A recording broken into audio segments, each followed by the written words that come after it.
Hey guys, gonna get going here in a minute. Just let me know if the audio is okay. I'm like neurotic about it ever since the two of these streams we had some weird rough starts, but you know, I'm by myself. It can only be in so many places at once. So let me know if the audio is all good. What's up, Rick? What's up, Johnny? We'll get going in a second here. I just want to make sure I got some things. You know how it is. You know how we do it. In the meantime, you guys can hit this QR code in the corner to stay up on the events that are coming up from the event space on this channel and some other cool stuff that's going on. All right. Cool. Thanks. I appreciate you, Rick. All right.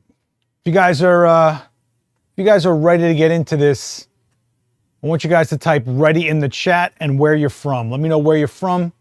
Hopefully we can get a good chat room going here. Sorry, I'm a little discombobulated as usual. I kind of try to squeeze these things in, so I just gotta go, let me see what stuff I can play with today live. No plan, the best way to go about things as we know. But, you know, still gotta have something to stream with you guys, right? All right, you guys are ready? I'm pretty good. All right, Marcus is ready. So now it's a party. If Marcus is ready, I'm good. What just happened to this microphone? All right, here we go, guys. And boop. What is up? Welcome. Happy Monday. I know, weird saying that, right? Unless you're Garfield, you know, that was the whole thing with Garfield, right? What's going on, Susan, Marcus, Ron? Thanks for joining. What's going on? Rick, appreciate you. So yeah, these lives are jammed between bad commutes and eating pizza. So you follow my Instagram. Yeah, this has been a really bad week for trains and it has taken me forever to get home. And then I got to be out early. So I'm basically just getting home, taking a shower, trying to get some things done. I head right back out. It's been kind of brutal. But recently we had JC from Westcott in here doing a really good demo. You can check that out on this channel. By the way, guys, we are over 10K. So thank you guys for getting us over 10K. I appreciate you. I feel like now the momentum can build. Now we can get going here. JC left some Westcott lights for me here to mess around with. And they're the FJ400ii, 400 watt seconds. And oh, sorry, Quinn. Oh, everybody, round of applause for Quinn. You know, always joining us. We love Quinn. And I've got the FJ800 over here. Look at this thing. This is a beast.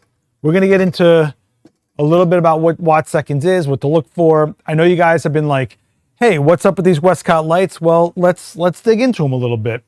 I think you're going to just kind of get into what things you look for in your strobes and what I can help you kind of navigate as far as your decisions when it comes to choosing your strobes. While we get into this, I just want to say, we're here at 42 West 18th Street. You guys are always welcome here. If you're in New York, come hang out, come stop by. There is events all the time, but you can also swing through, see what's new, talk to some people, make some relationships. They'll get you the things you need, talk you through things. It's better than just, you know, add to cart. Just saying, you might want to come check it out. Bing. Hey, I'm back now. Look at that. You guys all right? Did this chat just go dead on me? What's going on here? Did my mouse just die? I feel like something's gonna go awry here. All right. So the first thing that we're gonna go over with these Westcotts is the remote's universal. So normally with your strobe systems, you are choosing your remote based on the camera you're using, because every camera, I got a camera somewhere, right? Every camera has these pins on the shoe, right? Bada bing. Can you guys even see that? That's a proprietary layout. The protocol for their TTL through the lens metering is proprietary. But here on the Westcott, you've got a bunch of pins and you can actually set it to whichever brand you're going to be shooting, which is good. However, just so you know, if you guys are Sony shooters, you're going to have to get a Sony specific remote. Why? Because Sony has a specific shoe. It's got those contacts in the front of it and it's physically smaller, I believe. So just know that. There might be an adapter. I'm not 100% sure, but just be aware that if you're in Sony, you're going to want to do a little bit more research on which remote you're going to need for this system. But if you're in, let's see what options we got here. I'm going to go into the menu. Right now it's set to Nikon because I'm going to be shooting through a Nikon Z8. What's up, Dan Arango? What's going on, man? Good to see you. Good to see you. So this is set to Nikon, but it has, whoop, not that. So you can set it to Fuji, Olympus, Lumix, which is nice to see, right? Especially with that S1R2, which is now able to tether to Capture One, right? So Canon, Nikon, Fuji. There is a Sony setting in here, so there probably is an adapter for the shoe to make it work with Sony. But just be aware that if you're in Sony, you might need something special. Sony, Fuji, Olympus, Lumix. So pretty much everyone's covered. I think you're just not looking at Pentax maybe. And I'm curious to see if the Olympus setting will work for Leica, because they usually share the similar pin layout, but I can't speak for that directly. Either way, we're going to set it to, well, not Olympus, it's Lumix. Lumix has the same pin layout. Hey, Joe, does Leica have a Lumix pin layout or an Olympus pin layout? What did it used to be?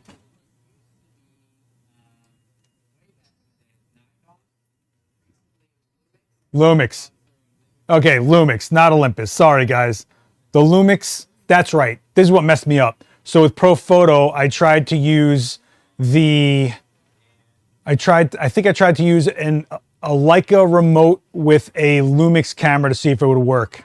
And I wasn't having luck there as far as getting TTL. So I'm wondering if the Lumix setting on this will work with Leica. Are you guys there? Is this boring for you guys? You got to talk to me here. I'm live because of you guys. I'm here for you guys. So again, you got Lumix, Olympus, Fuji, Fujifilm, Sony, Nikon, and Canon. So one remote, if you shoot multiple systems, that's pretty cool, right? Like I have Fujifilm GFX as a system I use. I also shoot a lot of Nikon, Z8, Z9, Z6 III. So being able to have one remote is kind of cool to just kind of go between them. It's also good because if you have multiple remotes, they're all redundant remotes as opposed to having just ones for Nikon, just ones for your Fujifilm, just ones for your Canon, then like doubling up those ones. So that's cool to see as well. One thing I'm going to say is it is a screw down. Let me show you guys. It is a screw down. So you manually screw it down on the shoe with this. So it's not like a preset lock, which is okay, but just know that on every flash system I've ever seen that uses this type of lock where you screw it down manually, if something's going screwy, meaning, no pun intended, but if something's going a little weird as far as it not firing consistently, TTL's a little weird, just relax the tension on screwing it down. A lot of systems, and I mean I've seen it on everything, there's something about the compression of these spring-loaded pins that if there's too much tension, it could cause some issues. So just know, try that before you go crazy, okay? And a lot of people like torque these down for some reason, like they think there's some kind of tornado that's gonna take this off their camera. Relax, you just gotta get it a little snug on there and you're good. Nothing crazy, you know? Susan says, I'm an enthusiastic amateur still learning. Everything is new and interesting. You are in a very, very cool, you're in a very, very cool era of your photo life, I will say. So what I mean by that is everything's awesome. Everything feels like a breath of fresh air to you. And you know what? You can do whatever you want and just follow the creativity. Forget about rules, forget about what you think somebody might want this shot to look like. Worry about how you want to go chase those shots and look at the images you want, create the images you want to look at, right? Or that you want to deliver and share with everybody. So much fun this era of your life. What you're going to end up doing is refining yourself. So you're going to wonder, well, how come this image didn't make as much impact as I thought? And that's when we start discussing refining what decisions we can make differently when we're shooting. But right now, Susan, knock yourself out. This is, I always think about this time of my career, and I'm really glad I got to play in the mud as much as I did. And sometimes it's fun to just grab something weird equipment wise and go try be, you know, new to things again, you know? So Marcus says, I'm too used to that pro photo twist. Yeah, there's a lot of remotes will have like a predetermined tension lock that just swings over. This one, no. But just be aware, there's nothing wrong either way. Just be aware the tension could be an issue sometimes. Okay, so we got this set to Nikon. I got it in channel 13, which is my channel. Just so you know, one cool thing about these lights, they go up to group U. A, B, C, D, E, F, G, H, I, J, K, L, M, N, P, Q, R, S, T, U. Wow, I almost forgot my alphabet. Now it's like, don't listen to anything I say. I don't even know my alphabet. But that is an insane amount of groups to have, and that is really, really cool. I'm a big fan of having the most channels, the most groups. When you get it in a system, why not, right? Why not? And you could see there's features and settings inside the Westcott lights that you're gonna think, why would I need that many groups?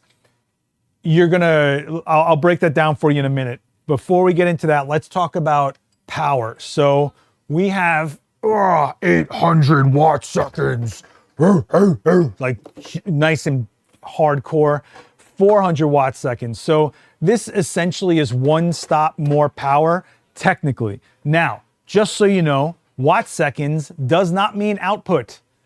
You can have lights that are rated at watt seconds that you think would be brighter, and sometimes they're just not. There's so many other factors, including beam angle of the light. If it's tighter, it could have a brighter impact on your exposure. If it's wider, it could have a little less impact as far as exposure, but still be putting out power. There's a lot of variables when it comes to that.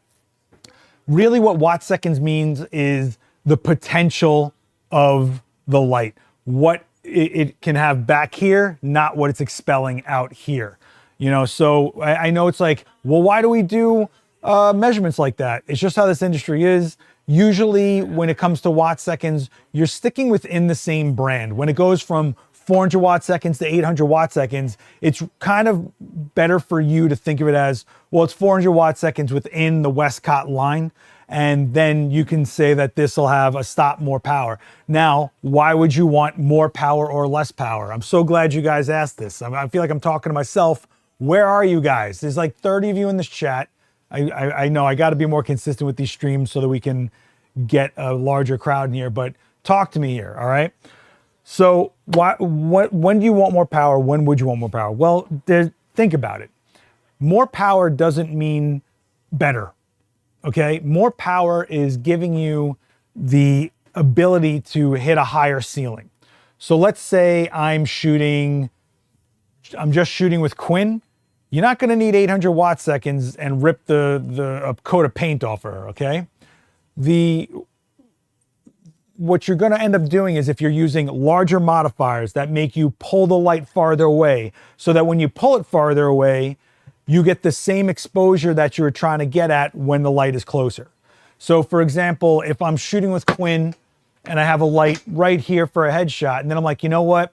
I want to stay at f8, but I also want to put on a 5-foot octa and move that light 12 more feet away. That's a lot of light lost right there, but I'm already at f8.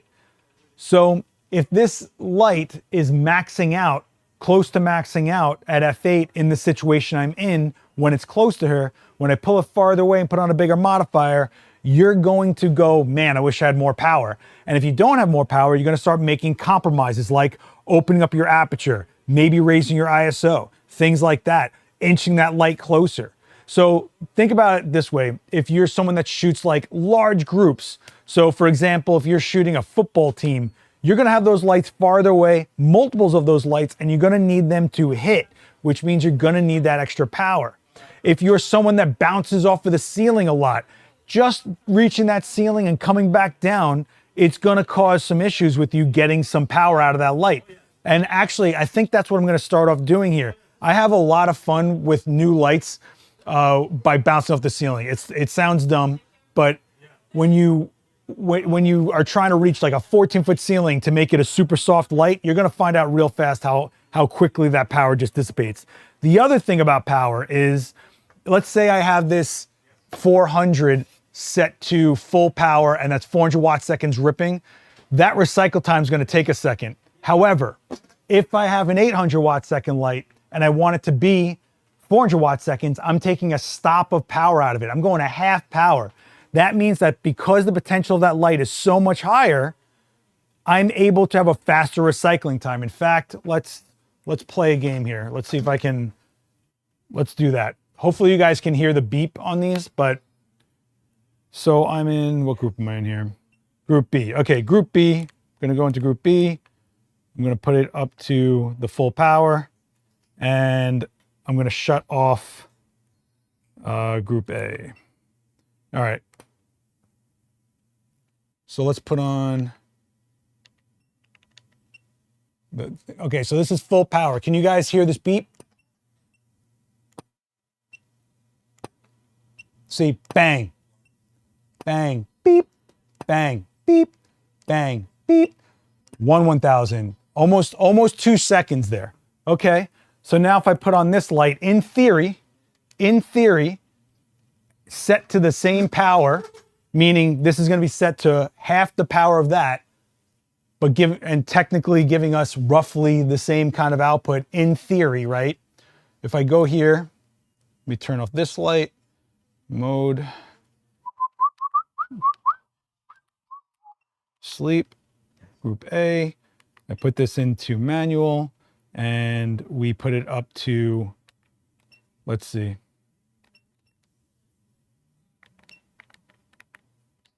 Oh, I just put on the model light for no reason. Pay no attention to the man behind the curtain.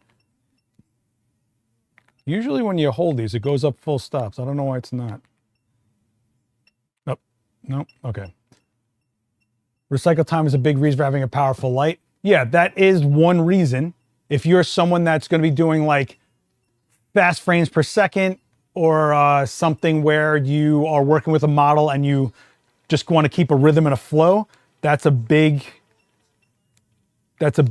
component to having more power in the lights. Another thing is flash duration. So with flash duration, if a light is using all the power it can, there's a good chance that that light will have a longer flash duration at that max power than a more powerful light dialed down to match that light's power. So right now I have this set to half power. So we had a little 2 secondy-ish.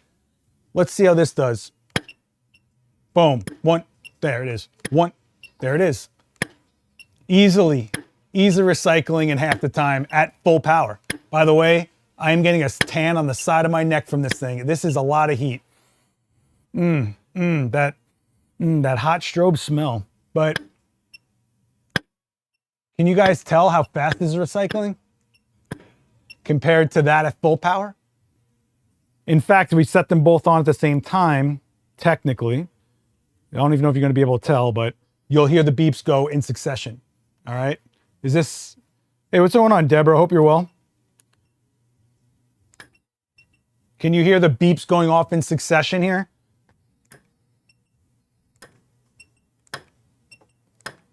And that might sound like a small thing, but when you have a camera that's going 8 frames, 10 frames, 14 frames, in some cases, and you need the power, and that little hair of a second means you're losing 3 frames. If we're shooting black when there's no strobes and we're going pop, pop, pop, pop, pop, pop, pop, and it's skipping frames because it's not recycling fast enough, you're losing multiple frames. It compounds quickly. So that's another reason, you know, but with more power comes more responsibility. Number one, it's bigger, it's heavier, which means that if you want to do grip where it's like overhead or something like that, you're not throwing these on travel stands. I always get these questions of like, well, so what would you use if I'm using a 600 and 800 watt strobe? Can I use like those small travel stands you show? And I'd be like, probably not, unless you got someone there that's holding it. I wouldn't put that much weight on there. I definitely want to put an arm on something that's like a smaller stand.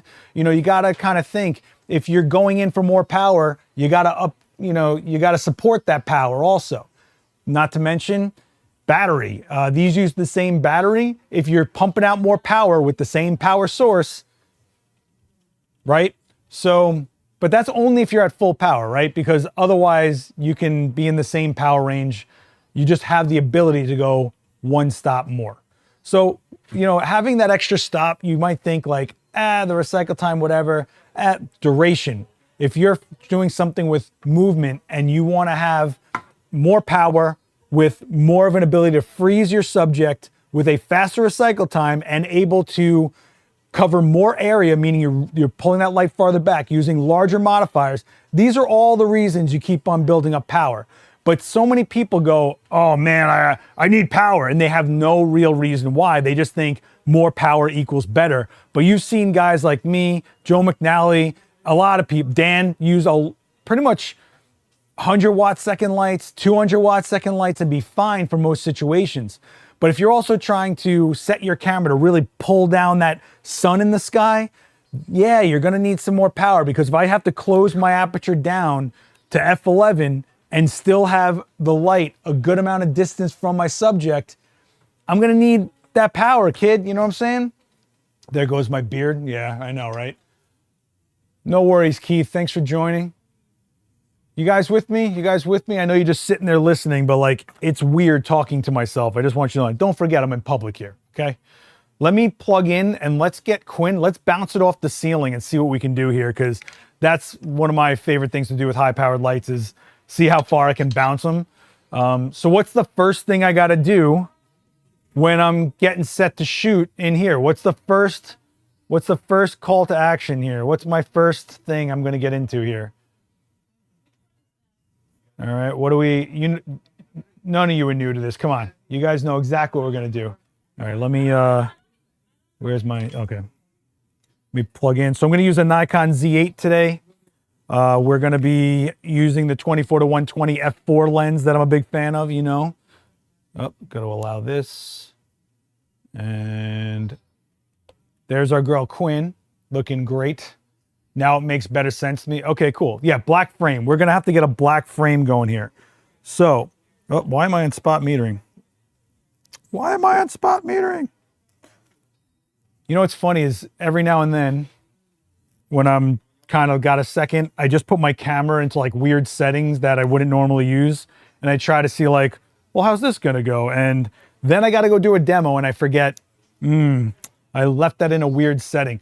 I just did a job where I walked in and I started shooting frames and I forgot that I did a demo where I was doing stuff with aspect ratios, and I shot this girl's entire portfolio in 16:9. And how I didn't catch this was beyond me. So what did I do? Shot the whole thing again, and I said, hey, well, now you got both, all right? Now you got full frame and you got some 16:9 cinematic. You know, she was cool about it. I wonder which one she liked more, to be honest, but it happens to all of us. All right, let me just make sure I'm on RAW. Okay, cool. All right, so let's do, I don't use the memory banks, and I'll tell you why. I forget what I left those memory banks on every time. Like, what is A? What is B? I can't remember anything, so I just, you know, what I probably could do is when I'm messing around, just throw it in another bank other than a primary bank, and then go, okay, got it, you know. It won't affect my main settings. All right, let's put Quinn. How you doing? You all right? No, I appreciate you. Oh, really? Well, you don't got to take that. You deserve better than him. I'm not going to tell you who to date, but I'm just saying you deserve better. All right, let's get that black frame. All right. So I'm at 200th of a second. I'm going to shoot at, I don't know, let's do f8. We know that's a good one for this Streamlab, and ISO 100, which if I didn't say that, let me set this up. Okay, so let's take a look at Quinn. And boom. All right, mostly a black frame. I changed the lighting in here a little bit, so there is a little bit of blue coming in here, but I'm not too worried about that. I think we're going to see the strobe overtake that anyway, but I'm all right with that. It doesn't have to be pure black, so I'm good with that. Let's just, for argument's sake, take a look at how many stops I got. I got about 2 stops if I really push it. for what we're doing today, that's totally fine. Had this been something a little more serious, maybe I'd close down a little bit, maybe I'd shut some lights off, but I want the stream to look pretty good too. So we're gonna leave these lights on. Let's put on the remote. I'm gonna screw it down just a little snug, nothing crazy. Don't go bananas. No, keep the tension chill, okay? Let's go into my B group and shut that off. So this is the A group. A group is going to be the 800 watt second beast. So this is what we're gonna fire into this ceiling. And this ceiling is, I'm gonna say about 11, 12 feet, okay? We have options here though. We can either bang this flash from here, you know, model level, and try to cover as much of the surface area of the ceiling and have a super soft look, or I can boost this up physically, get it closer to the ceiling, take more advantage of the power, but it's going to cover less area of the ceiling, which could result in not such a bounce light type look. All right. So, yo, Ronald, memory banks are cool if you work in that way. And there's a lot of people that do. I've just never been one of them. I'm a give me the camera and let's go kind of guy, you know? All right, let's put this here. So what do you think we want to do? Let's start from ground level maybe, and we'll work from there. Just so you know, I don't know if you guys can see this, but Group A is nice and big on there. If I want to see what's going on, I hit the home button and I can see my power settings and all that kind of stuff. So hopefully you guys can see that from the folks at home. All right, guys, we're at 35 in the chat, 18 likes. You guys can hit like, I'd really appreciate it, but let's get this thing in the sky. So I'm not gonna go completely, the ceiling's white. It's just that white tile that like, I hate to say it like this, but that drop ceiling asbestos-y tile, you know? So let's push this here. And I'm gonna do it halfway. That way I kind of have an idea of it covering a good amount of surface area, but not struggling for power. I'm gonna put this up. In fact, I think I can even, I'm probably gonna blind you guys if I do this, but let's see.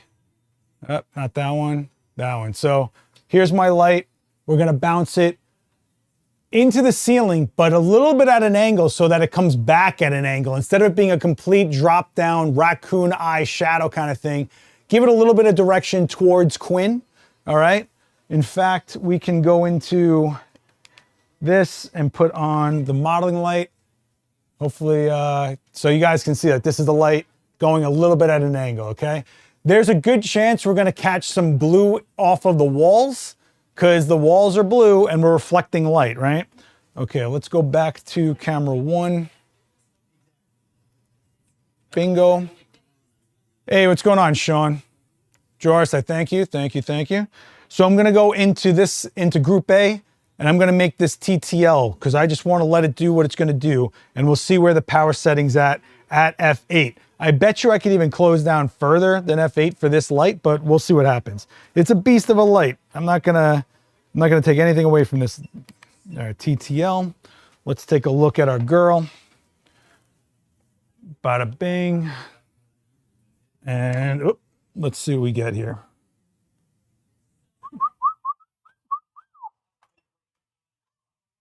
Okay, still getting that drop down raccoony look, but if I go into the light,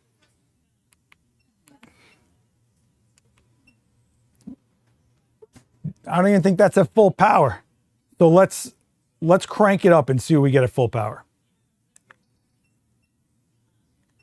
This is all 800 watt seconds coming down at her, no metering. This is just raw light. That's 800 watt seconds bounced 12, well, it's not really 12 feet. I'd say it's probably about 6 feet, give or take, not even 6 feet.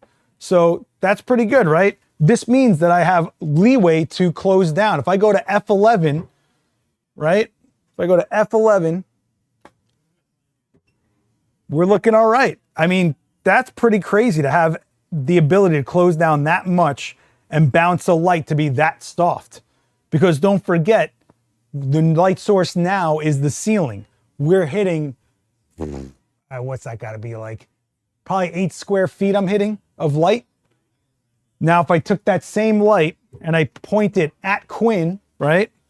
I take it, I chill it out this way, and I spin this like this. Let's see what this looks like, not bounced in TTL. Let's see how this goes. Boom, boom. TTL, not bounced. Let's see what we get. Big difference, right? That light did not move. The direction of that light moved, right? So if we look at that. Bounced off the ceiling on the left, TTL exposure on the right.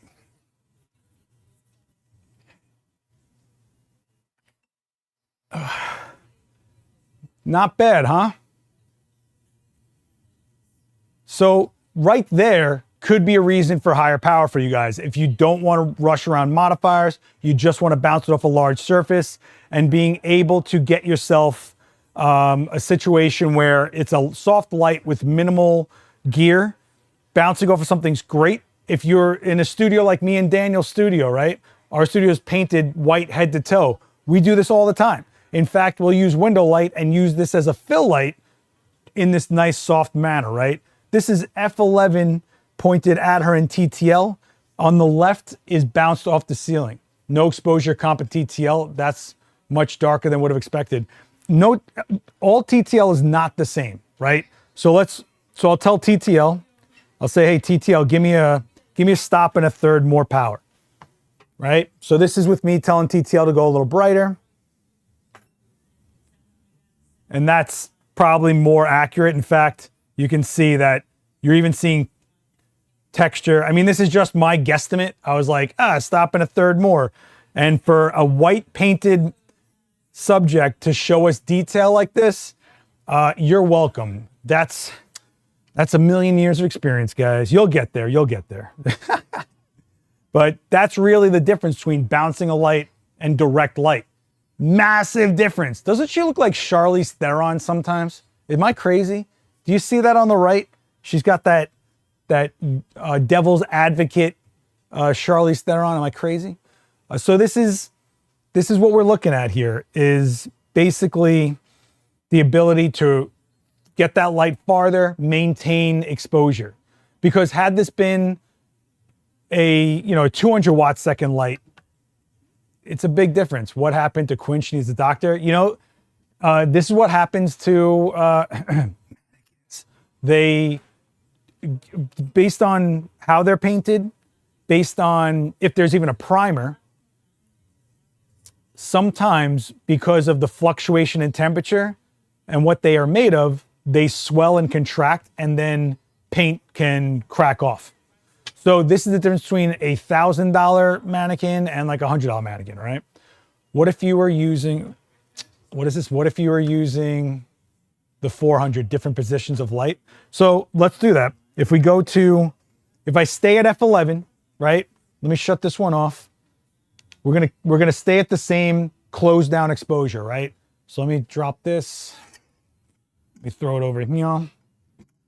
Let me do this. We'll go into group B. So we'll do a bounce and then we'll do a direct. You want to do that same thing over again, Deb, or that's kind of what I'm getting from you? You're going to get similar results. It's not that the light's going to look different. It's that you have the power to get to F11 should you need. I think we're still going to be pretty good at F11 personally, but we'll see what happens here, okay? So let me put this up here. That's about roughly there. Okay, so let's go into group B. Put group A in slate B. We're gonna go into TTL. Actually, you know what? Let's not go into TTL. Let's just rip it, right? Full 400 watt seconds. Let's go hardcore. F11. Let's see what we get at F11. I could be doing this with a light meter. I know. For all you nerds and snobs that are gonna jump in this comments, stop it, we're playing around. Let's just rip it at F11, full power, see what we get. Because that's also kind of the fun of these streams is I get to play sloppy for a second. All right, let's do this. All right, so Quinn, F11. Let's see what we got. Hey, girl. Boom. All right, not bad, huh? A lot different than this, though, right? Lot different, huh? All right, so now let's go and do it in TTL and see what we get. Probably similar results, honestly, but let's take a look. Actually, yeah, the TTL reads a little dark. Keep in mind, it's reading off of a white, flat white subject. So it's going, whoa, that's a lot of light coming off that subject. What's going on? And it's trying to give you the safer option, right? Again, all TTL acts differently between what flash and what camera and mixing and matching vice versa, or the whole thing. So you got to get to know your gear a little bit. And in this situation, I'm going to guarantee you what's going on is it goes, oh my God, we need to maintain all this in the brightest area. And so what happens? Inverse square, it falls off as it goes down her face, right? So if I go to TTL and I say, hey man, give me a stop and a third, because if that's the same compensation as we did before, we kind of get an idea of what we want this to look like. Okay, cool, right? So there's detail there. I'm seeing it all over the place. I mean, it's F11. It's going to be in focus for the most part, but to get detail as opposed to, where were we? Blitzed, light, no detail over here. Well, some, but I mean, when it goes nuclear white here, you see these numbers up here, guys? Up here, these numbers, if they read 255 across the board, that's pure white. That's reading 255, which means there's no detail in there. However, if I go down to the shot we just did, and I go over the nose, look at that, no 255 anywhere. We're seeing detail and tones, right? Your camera is sophisticated as hell. So are the lights. However, it does not know what you're trying to shoot and how you want it to look. It just knows, oh my God, a lot of light was coming off of this white subject and going right back into the camera. Let's calm it down a little bit. And then this is what you get for TTL. Not every system reads the same, all right? So I think this is part of the misconception where people hate TTL. They're like, oh, it's totally terrible light. No, TTL is just an exposure system. TTL is just creating, do you guys know how TTL works? You want me to go into that? But for the most part, it's using your camera's meter and talking with the flash back and forth. This is also why it's crazy important to keep your strobes up to date with firmware. If a new camera comes out, I guarantee you they're working on a firmware for the lights. In fact, when JC was here, I just took this 800 out of the box and there was a firmware update right there in front of me because he's like, yeah, we updated it for the new Canon or whatever. And I was like, okay, cool. Yeah, you can check the exposure warning and capture one for sure. These are all tools, right? But you're the one holding those tools. Like, you have to kind of figure out what you want out of the shot, the look you want, the performance you want, everything. And then you use these tools accordingly. So we said, hey, the TTL's shooting a little dark for our taste. That TTL wasn't off. It was just creating the light for the situation it felt that it needed. In fact, it would probably stay consistent, which means it thinks it's doing the right thing. What it doesn't know is, hey, all right, so that, I'll go back to the shot.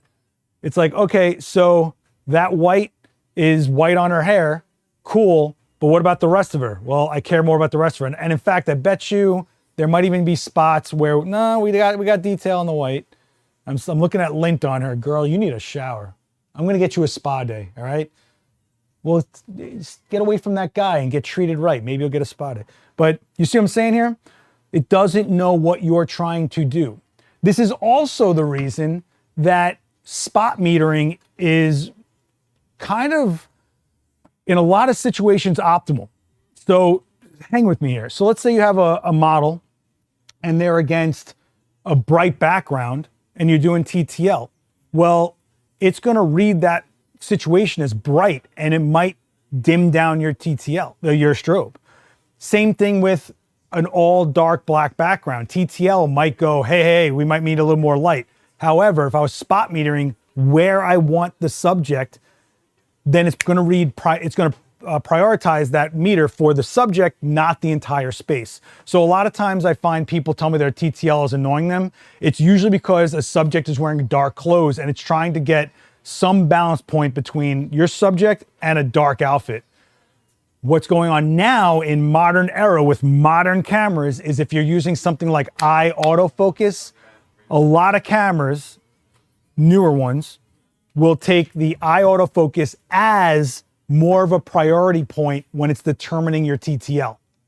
So when you're looking at cameras like Canon, Nikon, I think Sony as well, you can actually choose if you want the evaluative metering, the all over metering, the average metering, to prioritize faces more than the overall scene in most cases. So if you're someone that shoots portraits of people, that's kind of crucial. If you're not, you're shooting, landscapes, not the same deal, right? Fujifilm, however, when you go into face detection, you don't even get metering decisions anymore, because what's going on is it'll take the meter and prioritize the face because you just told that camera, hey, look for human beings and prioritize human beings. Totally makes sense, right? You got to kind of learn how your systems work. If your cameras are going to start thinking for you in different ways, you got to kind of understand the way they think, because now it's you and this other brain, and you've got to kind of come together. You guys with me here? I feel like we're going down a rabbit hole. Let me know if this is helpful. You guys went quiet on me again. I hate when you guys go quiet. It freaks me out. We got 40 of you guys in this chat. Where are you at? Where are you at? Does this make sense? Does all this make sense? So in theory, what we could do is throw the 800 up into the sky as a fill for the environment, and we can shape Quinn with whatever we want for a key. So for example, let's say we go back to this image here, right? Not that image, sorry guys. This was TTL. You might think it's underexposed, but what if I told you that could be our fill light, right? That could be our fill light, and then we put in some sort of shaper like an octa. I got small boxes. You could throw a friggin' umbrella at it, whatever you want, right? Hey, what's up, Jennifer? How you doing? Does all this make sense? It's kind of nuts, right? I think we get lost in our camera does everything. It's got blah, blah, blah this. No, it's going to think AI, right? AI chips. No, look, it's going to do what it thinks is right, but you are doing your thing. It's trying to get you to that thing. You've got to guide it to where you're going. It's still your shot. It's still your call. It's still your look. It's still your perspective point. It's still your creative decisions. It's still, in the end, in your hand. So you got to kind of use the technology, but don't rest your entire life on it. All right. Oh man, now you guys are Oh, okay. So now we're going to do this. Okay. So you guys, all right, hold on. That and back during the XH1 days, you would literally see the metering change in real time. That's true. Yeah. Any chance you can do a side-by-side of the face priority metering versus standard matrix metering at a later date? I'm curious. Oh, I see. Is there any chance you can do, you know what? Yeah. How about we'll do a stream on metering. Is that cool? Can we do that? Can we do like something more focused on metering? Because I'd like to do it in a different way, and I've only got like another 15 minutes here, guys. I've always been reluctant to rely on TTL. Honestly, this makes you feel more comfortable to play. Yeah, listen, TTL is just user metering system. The way TTL works, which I don't think enough people give it credit for, is when you enable TTL on the flash emits a pre-flash. The pre-flash is a pre-measured amount of light. So this light on the pre-flash is just putting out the same light it would in any other TTL situation. Now what it's doing is it's going off of your subject, reflecting back into your camera, and your camera is saying, hey, TTL, this is what I'm getting back. And so TTL says, okay, hey, light, here's the power I need you to be at to compensate for if that pre-flash is too underexposed, overexposed, whatever the case. So it's just giving it a baseline of going, hey, I'm just saying arbitrary numbers here. Hey, here's a quarter power. And it goes, whoa, we need like way more than that. Okay, here's half power, and that's your strobe. Your strobe is just reading whatever the camera is kind of telling it. They're kind of having a negotiation in milliseconds, talking to each other and coming up with an end result. So TTL is as much on the strobe as it is on the camera, and that varies from all sorts of things here, okay? A metering stream would be good. Okay, cool. Well, I'll work on that. We'll put that together. So when you guys say a metering stream, you want to go metering mode settings based on strobe, or do you want to walk through of like what metering modes are all about in general? Like, is it the strobe that the metering mode is what you want to get clicked in on? Would subject tracking also impact TTL? Yes, it can. Absolutely. You know, the amount of calculations your camera is doing at any given moment, this is why they're so expensive, right? So a lot of people go like, why are cameras a few $1,000s? Because they're like supercomputers in your palm.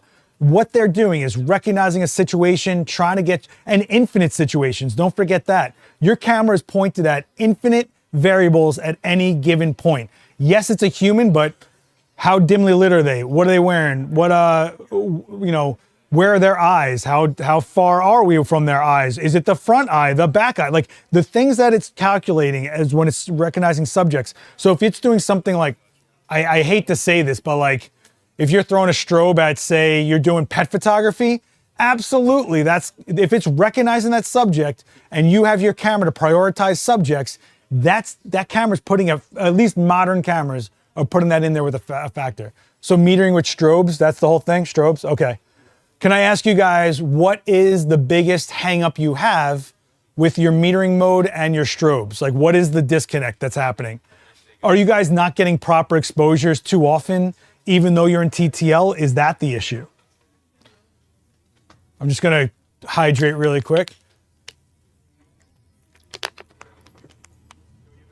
I usually use a flash meter, but now I'm curious about the impacts of complex metering now with strobe.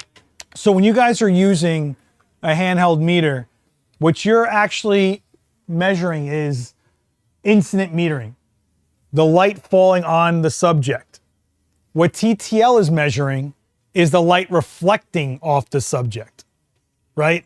So this is giving you, no matter what you're shooting, what that light value actually is. Whether it's giving you the look you want is another story. If you're shooting something like Velvet, that sucks up light like no tomorrow. However, my meter might be telling me f8, but in reality, based on the subject, I might tell my camera, you know what, ease up, let's shoot this at 7.1. Let's let some more light come in that camera, just a little bit, you know? So, there's that. The metering I would like to know more of is using a handheld meter and know how to get the most out of it. Would it be possible when you do that stream to be in-house to watch as well?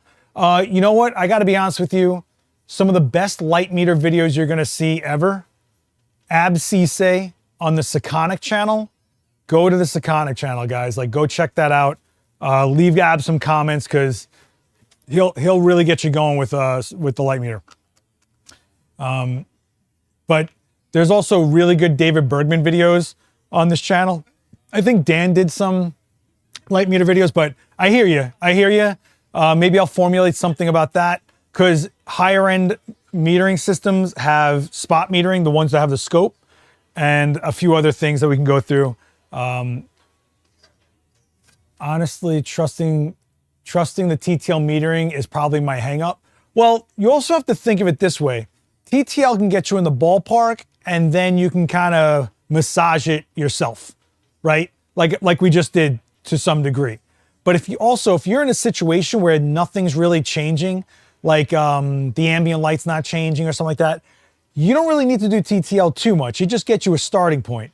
If you are in a situation where it's like changing sunlight, you put on TTL and aperture priority, you're flying. You're flying. No matter, if you're in golden hour, let's say, and you have that light changing by the minute, you'd be really surprised how much TTL comes in handy when you are fluctuating, your shutter speed and whatever else to deal with the ambient light, while TTL is keeping your strobe wherever you leave that aperture, you know? So so basically in aperture priority, you're controlling the aperture and the camera's changing the shutter speed or whatever. If the shutter speed controls your ambient light and you're in changing ambient light, it's going to fluctuate in aperture priority. If you use a strobe in that situation and you still want, like, you know, the sunset on a wall to keep coming through, aperture priority will keep that ambience going consistent. But what about the strobe? The strobe is only worrying about the aperture. So aperture priority in TTL is one of those situations that if you get used to that, you'll be bang, bang, bang, bang, you'll be flying. And if you say, hey, TTL is overtaking my ambient too much, tell TTL to back off a stop and a half, 2 stops, whatever you want as far as your dominant exposure to look like. So if you wanted more of that golden hour to come in, less of that strobe to come in. A lot of people will show you light meters that actually tell you the percentage of how much strobe is in the shot versus how much ambient. So if you had, if you take a light, does this do percentage? Let me see. Let me see if this does percentage. It's got to boot up. This is actually one of the cooler things about light meters, in my opinion. So let's quickly do a test. Yeah, so can you guys see, why is this so dim? Can you guys see over here it says 100%? 100% means 100% of my shot or my exposure is the strobe. Had it said something like 50%, that means that half the exposure is ambient, which is less dramatic. So if you want, let's say I slow down my shutter to, I don't know, a 1/15 of a second. Now I do that same reading. Hold on. You'll see that it still gives me F9 or whatever I had before. Come on. You'll see that, but it actually gives me 80%. That means I'm starting to see the ambient light creep in. When you get to 50%, that's pretty much a non-flash looking image. It's just fill light at that point because it's balanced. But if you said, hey man, I want to make sure that this ambient light crunches down to dark like we always do in here and make more of a dramatic look. In fact, let's shoot at F9 at a 15th and see what happens. What could go wrong? We're only live, right? Let's go. Let's do it. Let's do it. Boop. Okay. You guys, okay, we're good. Let's see what happens. So at a 15th, look at that. There's more background light going on there. It's filling in pretty well. Which strobe am I at? Okay. Now if I take that same exposure and I bring back up my shutter speed, look how much that background just dropped, right? So yeah, 80% sounds about right to me when it just gets a little bit brighter. In fact, you can see it's even cooler tone because the blue light's in here. So that 15th of a second brought in more ambient light, which is exactly what this light meter told me it was doing by giving me 80% strobe, 20% ambient. You know, for me, that was the coolest thing about light meters, was giving me this real-time idea of where I'm at as far as my exposure goes and what it'll look like. As you get used to it, you kind of see it in your head. You're like, all right, I'm at 70%. That means it's going to be underexposed by like a little, you know, you kind of feel it, you know? And it's awesome. Some would argue now in mirrorless, you can dial in the ambient and physically see the real-time exposure and then just bring in your strobe and TTL it and you're done, right? You might have to tailor that TTL. You might have to tell that TTL, hey, let's cool off. Let's back off this TTL a little bit. And just like we did here, we were like, hey man, we need more light. We gave it a stop and a third more light, and she showed back up the way we wanted her to see her, right?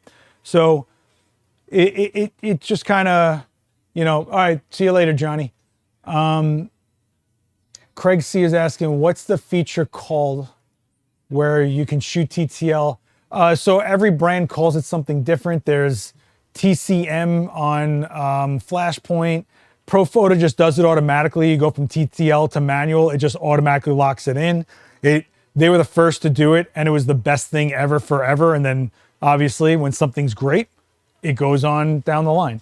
So you just want to check your flash system remote for the setting that will let you do that. Man, my voice is killing me. How long have we been going for? Wow, we're at the hour already? Oh my God, guys, we didn't even do anything.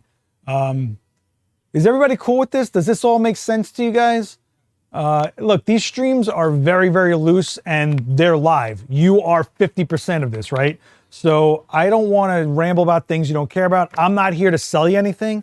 I just want you guys to know what you're working with, learn some cool techniques that make you want to go shoot, keep you guys going. And if the gear is what's frustrating you to stop, let's talk, right? So if TTL is freaking you out, this is what this is here for. Let's talk about it, okay? But I'll tell you this right now. I was around in the beginning of TTL and it was a nightmare. It was like, I can't even tell you. It was like the most inconsistent roll the dice ever. But it's come so far, man. And there's so much technology. There's so much added to the frame, to the sensor, to the metering systems, to subject detection, all this stuff. It's incredible. Yeah, just practice more. Look, if TTL says, hey man, here's what I think it is, you don't have to take it. You could be like, no man, TTL, I need more light, bruh. Tell it you want more light. So it'll compensate an extra stop and a half. We just did a stop and a third. So now every time it meters, it'll always go a stop and a third over whatever it already thinks, because it's doing what I'm telling it to do. TTL isn't an end all. You still can tailor it. In fact, you should tailor it. Okay? Does that make sense? You know, TTL gets such a bad rap, and almost always it's from people that don't understand it or don't actually use it. I don't want to say right, but you get what I'm saying. Like, you do these trade shows and it's always these guys like, TTL, I always have this around my neck. And it's like, this is amazing. Everybody should have a light meter, in my opinion. It's still something you should use and know how to use for sure. There's a lot of applications that need for it, but to say that TTL is terrible, you are missing out, and you should reevaluate the way you approach it and the way you use it, okay? No, thank you guys. I really, really want to make this more of a destination point for you. Next week, I'm not going to be here. So whatever questions you got, give it to me now, because I'm going to be at WPPI in Vegas with Adorama for, shoot. Hey, Marav, are you at WPPI? Is there a special deal or anything going on? Am I allowed to say it? There's special deals at WPI. I don't know what they are, but booth 824. Yeah, I'll say 824. I'll be there doing demos. We got a really good roster of people doing demos. Great customer service people for you guys to help walk you through. Getting photographic advice at a trade show from a guy that sounds like Vader. What are you talking about? I sound like Vader? First of all, Vader was one of the most talented big guys ever in wrestling. The guy did moonsault and he was like 400 pounds, okay? 2, he was brutal. Did you know that guy had his eyeball popped out on TV and he popped it back in? Who does that? So, you know what I forgot to do? I forgot to set up my lower thirds. Let's see if my lower thirds is up. All right, you guys can follow Shauna Wade too, but this is me. This was the last guest I had on CWC. This is how quick I throw these together. You guys have no idea. I come in here, I throw a bunch of stuff on a countertop and we just use it. But you guys can check me out here. Check out my own YouTube channel. I just posted an old lost live stream with Joe McNally. It was a good one. Hope you guys like that. Don't forget, this is the QR code, right? So you guys can stay up on the events. No, thank you guys. And I know that long form live streams aren't for everyone, but when we did them on Twitch, man, I think that was one of like the coolest times, man. That was so, like, just be able to go, hey, let's go shoot. I don't know what's going to happen. I think that's so much more fun and more engaging than here's a curated formulaic blah, blah, you know? Thanks, Mina. Welcome. You're Minad? Minad, you're always welcome here. Please, this is episode 8. There's 7 more of these up here, man. So if you were looking for something to kind of binge and hang out with, go check those out. If you're new here, please hit subscribe. We're still trying to grow this channel. This is not the main channel. The main channel is flying. This channel, we got to get it going here. This week, I got Omar Robles coming in on Wednesday for Coffee with Creators. An amazing photographer, dance photographer mainly. Shoots Leica. Really, really beautiful stuff. Omar is awesome. And then when I come back from WPPI, Daniel Norton is going to be live right here doing freezing action. So he's going to be making a mess in here, splashing water. I can't wait. Someone's going to get punched in the face. I'm just saying, someone's going to get hurt. Not everyone does this stream where the audience can interact. More people should join. Yeah, I know it's a big investment for people to like put on something for an hour or even interact. A lot of people just want like, give me the 5 minutes I need and shut up. I get it. This is not that. There's plenty of that out there. So I'm a big fan of live on the spot. And I also, tell me if I'm wrong, guys, but I feel like if you can shoot live, then you kind of know where you're getting your information from. Like you've seen me shoot, you've seen me come to solutions, figure things out and go forward. So like, I think stuff like going live, like with me, Dan, Ab, Joe, Lindsay, like shooting live is really optimal for you to understand who you're learning from, as opposed to just like, no hate, but like someone that just reviews cameras in an edited video. Technique wise, I think this is important. I also know that not everybody has access to someone that can help them along. So if you're in an area that's not, New York City with a ton of pro photographers that you can reach out to and assist or go to workshops or whatever, that's kind of the reason why I do this also. If you're in some small town and you're some kid that just wants to get going and you don't have resources, this is your resource. That is what we're here for. I wish this existed when I was coming up. The amount of years I spent grinding to learn what you could probably learn in a weekend on YouTube is nuts. So the world is yours in this era, and I really hope you guys take advantage of it. But I need your help. I need to grow this channel. I need these live streams to grow. I feel like my audio's blown out. Am I crazy? Have I been yelling this whole time?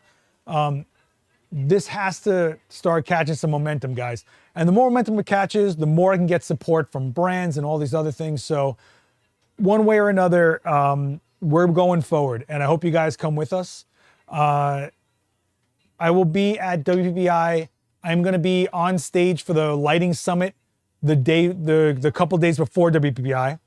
I will be on stage for Nikon, and I will also be on stage for my master class where we do cinematic character narrative lighting. If you're in my imaging classes, it's similar to that. So you know the whole like, rainy scene thing or whatever. And I will also be in the Adorama booth doing a demo the last day of the conference, but there's gonna be a lot of amazing things going on at that booth. Giveaways, they give away good stuff. I mean, gift cards like crazy, memory cards, all sorts of stuff. They gave away a Fujifilm XT, I want to say an XT50 last time with a lens, which is pretty good. So come hang out at the Adorama booth, 824. Say what's up to Marav. Let her know you saw the stream. All right. She's always here just outside the event space. No, I appreciate it. Look, I appreciate you, Dan. And I know that not everybody learns the same. And I know that I'm not for everyone. You need to kind of find the people that make sense to you. Click, connect. If you've been watching videos for years or gone to the same classes for years and feel like nothing's changed, it might just be that you're not connecting right with the instructor, or they're not giving you the information that in a way that works for you. So, hey, what's up, Arthur? It sounds weird, but I always say it like this. You can love classical music, but if you want to hear Beethoven the right way, you're going to pick the orchestra that plays it the way you want, So everybody can show you, you know, a beauty dish with a reflector, but sometimes you just need that right person to show you that setup, and it absorbs more, you know? So anyway, guys, make sure you follow this channel, Adorama TV, and there's a new channel, Adorama Cinema. If you want to get to know what video is about and higher end video, what shutter angle is, ProRes, what T-stops are, what color grading's about, go check out Adorama Cinema. That's a new channel. That one is killing. Julian Jarry on that channel is amazing. I can't believe what a resource this guy is, and he's such a talented filmmaker. Make sure you go check out that channel. Nick Dobbs is on there as well. Aiden Robbins, amazing guys. Amazing cinematographers on that channel for sure. Check out Adorama TV if you're new to Adorama in general. That's the main channel. And please stick around on Adorama Events. There's a lot of stuff on here. Go check out the rest of this playlist. Coffee with Creators every Wednesday that I'm around at 11 a.m. And I am fried, guys. I have a whole bunch of new videos to do for you guys this week. New products galore. I can't talk about it. You know what's up.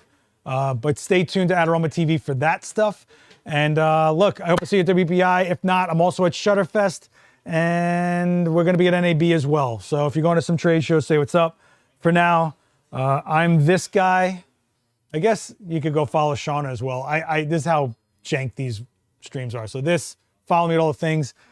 If you throw me a DM, give me a minute. They get lost easily. Last call, last question. Thank you, thank you, thank you. All right, cool, guys. I will see you when I get back from Vegas. I'll probably have some more freckles if I even make it outside of the casino. That's not gonna happen. I'm gonna come back with less money, a little tired, very aggravated, but we're gonna have a good time, I promise, all right? Yo, be good, be good, be good, be good. And go check out my channel. I just put up a cool video with Joe McNally that was like lost over the years. That's on my channel. Have fun with that. I'll see you on the next one. Be good to each other. And I'm trying to think if there's anything else I got to promote. Adorama blog. Go say what's up to Daniel Norton on the Adorama blog. He runs the blog now. All right, guys. Later. Bye.